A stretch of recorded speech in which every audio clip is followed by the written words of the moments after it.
there! Hi! Welcome to Criterion Reviews 28, part 1 of 300 and however many they've done of these things. Number 1, Grand Illusion.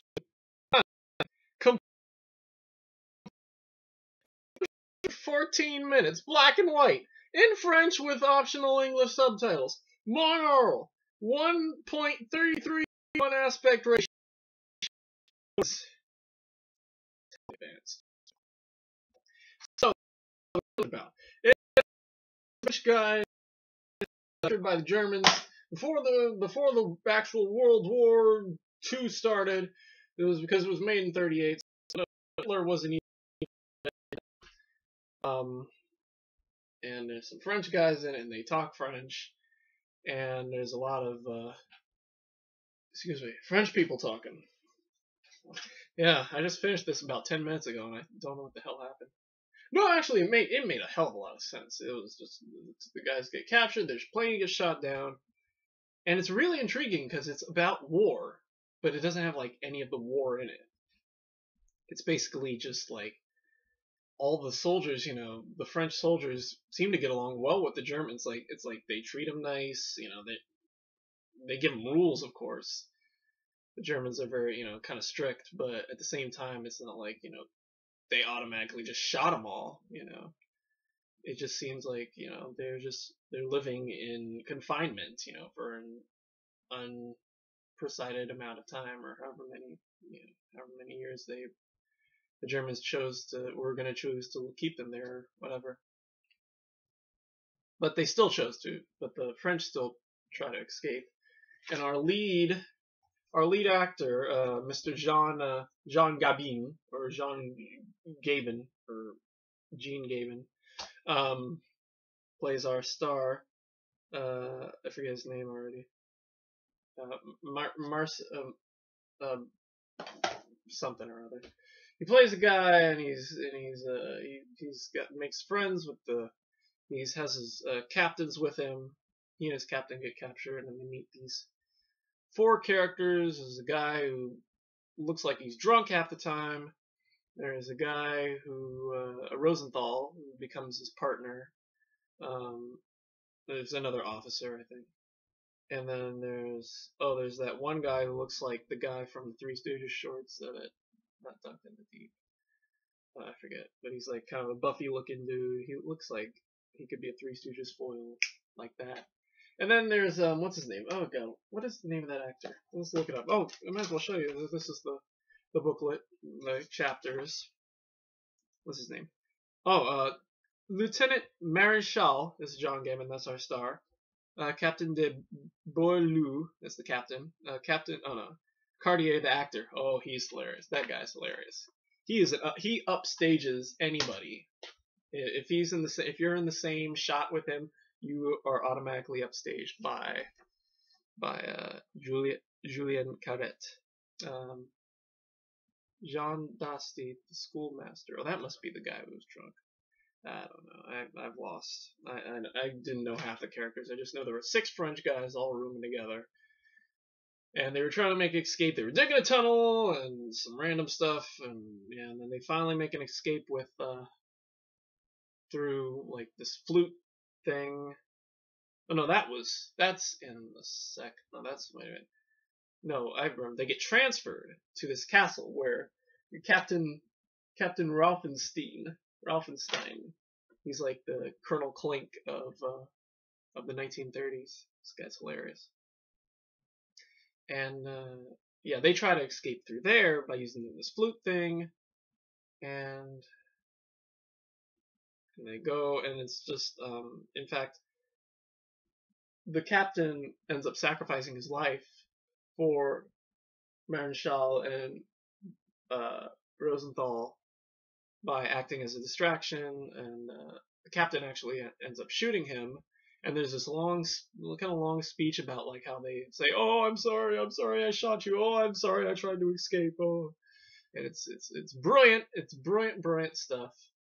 It's kind of humorous just because you think about how kind they are to each other. You don't think about this when you think about war. they do talk, the captain Bourdieu, Bourdieu and Ravenstein, they seem to talk like they know each other, and they seem to know each other pretty well. In fact, there's like I think two or three instances where they actually speak English to each other, which I find very interesting. Um, Usually when they talk about like a girl that they shared or something. Anyway, Marenschal and Rosenthal leave, and they escape to this German house with this woman, played by, what's her name? Dita Parlo, Elsa. And they meet the little, she has a daughter, and they escape there for a while, and then I guess Marenschal ends up falling in love with her, and then they escape, and this movie ends with them in Switzerland, and I guess the Germans can't shoot at them because they're not at war with Switzerland. I guess Switzerland's a free country. And yeah, it's almost 2 hours, and overall, I'd say it was a very good movie. A couple of things that I found a little weird about it. Well, first, one of my favorite scenes that I just thought was kind of cool. There's a scene where the French decide to put on a show, and they get a crate full of costumes, and I guess because there are no women involved, the men have to dress up as women, and they all like all these like American, I guess American sounding dancers, and they're practicing over in one room, but the French guys all are digging through the clothing, and they like fantasize about these women through the clothing, like they think, oh, a woman can fit through this, and I just thought about that, and it's like, wow, that's like, it just really goes to show you like how a man's mind works when he's deprived of something he loves.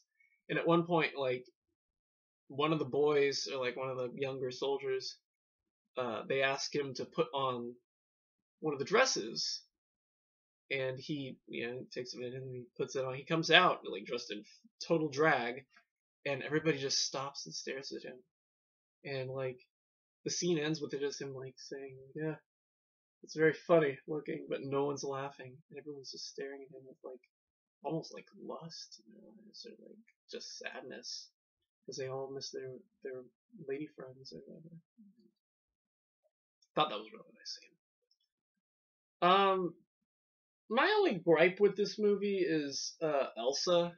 Really, I feel like Dita Parlo was played up a little too high. In fact, I think I looked on Wikipedia and I looked on here. For some reason, I don't know why Dita Parlo's name is second in the cast list, because for the most part, I was watching the film, and like, half hour in, she doesn't show up till about 20 minutes of the film.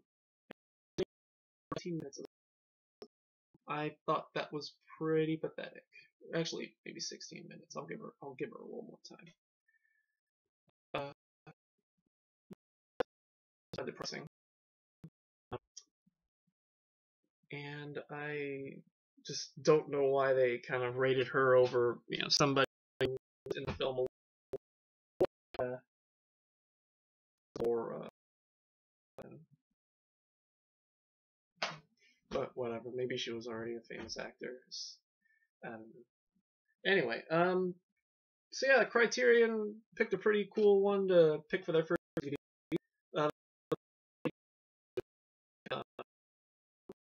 With Jean Renoir, the creator, the director, and screenwriter. It's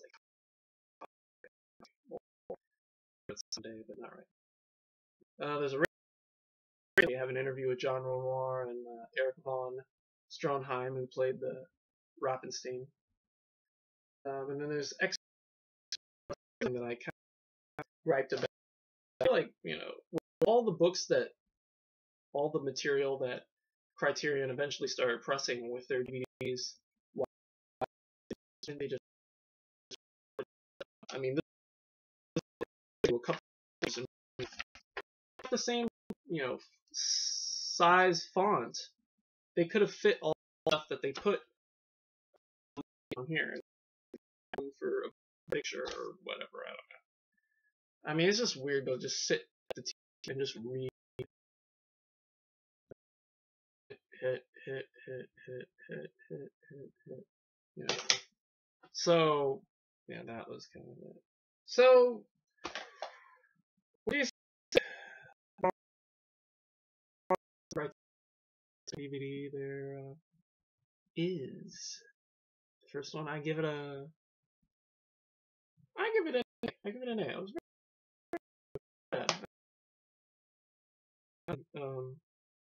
I didn't really have any complaints. I mean, real complaints with the actual movie or dialogue or anything, or the plot was easy to, and all around good acting. One down, however many to go, and that's all I got for you right now. Seventh Samurai will probably be coming sometime next week, due to a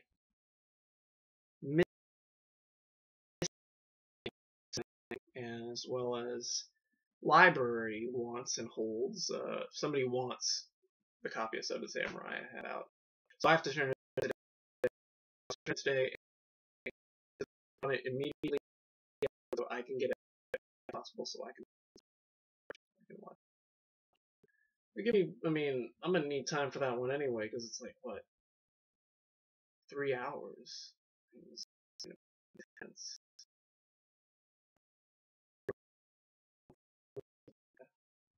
Or I don't know.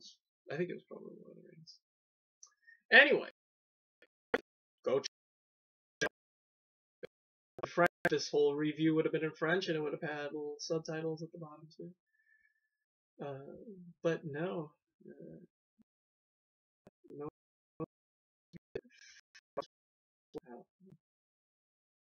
I just am a French person in the time. Oh, what else is new? Anyway, see you next week for Seven Samurai. Hopefully next week. Maybe it might get after that. We'll see. Yeah, I hope you have any suggestions or just want to tirade me for not knowing much about French film. Find where my brain's at. Please, I'd like to watch the rest of it. Anyway, and that's all. We'll talk to you eventually. It's not even good morning.